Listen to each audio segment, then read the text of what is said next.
Hello, welcome to this week's M&A Cybersecurity series. My name is Clinton Walker, and in this week's episode, I'll be covering all things carve-outs, divestiture, and dormant threats.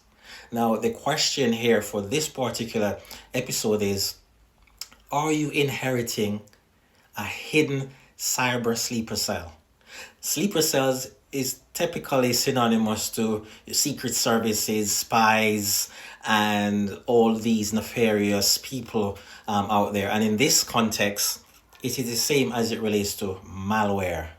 Now, carve-outs are very, very complex, and they leave a lot of potential unknown or hidden threats behind until post-deal.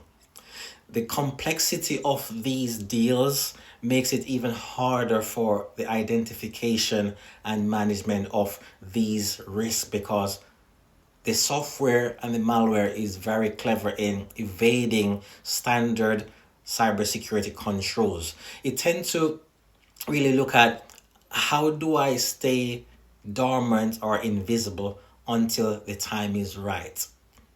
Now, carve-outs tend to share a lot of services. Now, imagine you have a company with 5 different departments or division, and someone come along and want to buy one of them. So basically, you're severing that tie technically, but not really severing it completely due to the shared nature of how the business and the resources are interconnected in that ecosystem.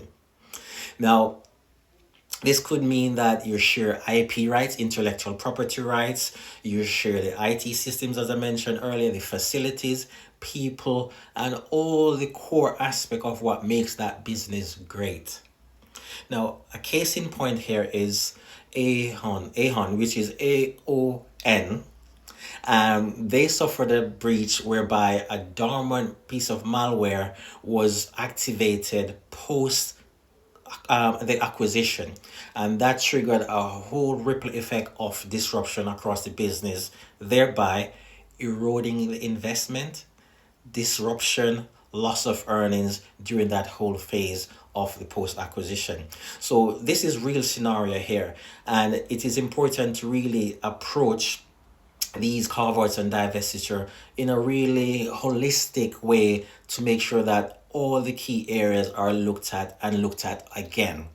So what are some of the top tips that you can actually implement now, or look at during your deal process? Well, make sure that you conduct a thorough forensic review of all the carve-outs and all the assets relating to that. Assume that you